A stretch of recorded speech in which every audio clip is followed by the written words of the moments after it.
नमस्कार दोस्तों, हमारे YouTube चैनल चर्चा में हम हाजिर हैं एक नई जानकारी को लेकर। एक खबर है, पहले उसको जान लेते हैं, फिर चर्चा शुरू करते हैं। केंद्र सरकार टोल वसूली के लिए एक नया सिस्टम लेकर आ रही है।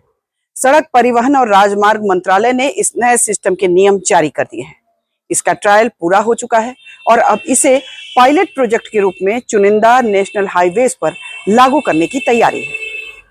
यदि ये प्रयोग सफल रहा तो आने वाले समय में सरकार इसको पूरे देश में लागू कर सकती है। दोस्तों, हमारे देश में हर दिन लाखों लोग सड़क मार्ग से यात्रा करते हैं, इसीलिए हमें लगा कि आपको इस नए सिस्टम के बारे में जानकारी देनी चाहिए। क्या है ये नई तकनीक, इससे आपको फायदा होगा या नुकसान, इसका प्रयोग कैसे करें, आज हमारी चर्चा इसी पर केंद्रित है। सरकार ने जो नोटिफिकेशन जारी किया है उसके अनुसार जल्द ही ग्लोबल नेविगेशन सैटेलाइट सिस्टम से टोल वसूली की जाएगी। यदि इसको सरल भाषा में बताया जाए तो ये कहेंगे कि सरकार का ये नया सिस्टम जीपीएस पर आधारित होगा। ये नया सिस्टम क्या है और इसका प्रयोग करने के लिए आपको क्या करना पड़ेगा, आगे हम बताएंगे, लेकिन सबसे पहले आपको ये बताते हैं कि इस सिस्टम से क्या फायदा होने वाला है। तो पहला फायदा यह है कि नए सिस्टम में आपको 20 किलोमीटर की यात्रा के लिए कोई टोल नहीं देना होगा।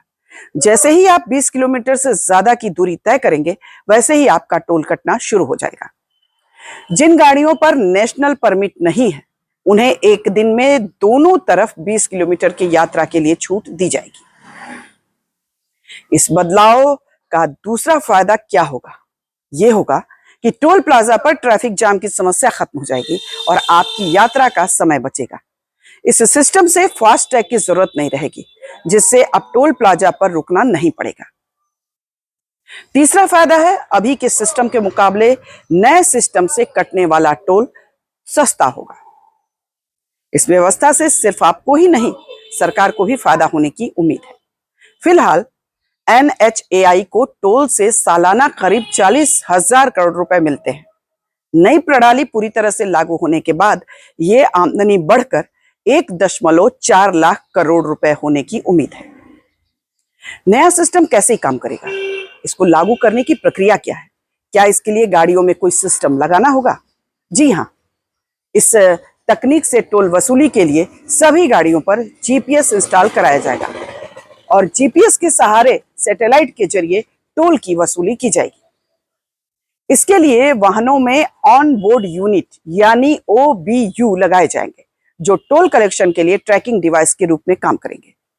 फास्टैग की तरह OBU भी सरकारी पोर्टलों के जरिए उपलब्ध होंगे। उन्हें वाहनों पर बाहर से लगाया जाएगा। हालांकि निर्माता प्री इंस्टॉल्ड OBU वाले वाहन भी ला सकते हैं। कार और ट्रक के लिए OBU लगवाने का खर्चा 4,000 है, जो वाहन मालिक को वहन करना होगा। OBU से टोल फास्टैग की तरह ही कटेगा। आपके द्वारा लिंक किए गए बैंक खाते से ऑटोमेटिक पैसा काट लिया जाएगा। इसकी जानकारी आपको SMS के माध्यम से दी जाएगी। अब आपके दिमाग में एक सवाल जरूर आ रहा होगा कि क्या फास्टैग और कैश के जरिए टोल देने का सिस्टम समाप्त हो जाएगा? तो उसका जवाब है कि नहीं। फिलहाल ये दोनों सिस्टम भी काम करेंगे। हालांकि जीपीएस सिस्टम से टोल लेने की प्रणाली सफल हो गई तो आने वाले समय में सरकार इसको पूरी तरह से लागू करने पर विचार कर सकती है। फास्टैग के विपरीत सैटेलाइट आधारित टोल प्रणाली GHS तकनीक पर निर्भर करती है। इससे लोकेशन तय की जाने वाली दूरी और अधिक सटीक जानकारी के साथ उपलब्ध होगी। इस सिस्टम की एक परेशानी भी है, यदि भविष्य में टोल प्लाजा हटेंगे तो यह ट्रैक करना मुश्किल होगा कि टोल कटा या नहीं। यदि किसी वजह से टोल नहीं कटा, टोल बकाया रहा, तो भुगतान इंश्योरेंस का रिन्यू कराने पर ही होगा, जो साल में एक बार ही होता है। तो आप भी तैयार हो जाइए नए सिस्टम से टोल भरने के लिए। दर्शकों, हमारा ये कार्यक्रम आपको कैसा लगा जरूर बताएं। हमारे चैनल को लाइक, सब्सक्राइब और शेयर करें। नमस्कार।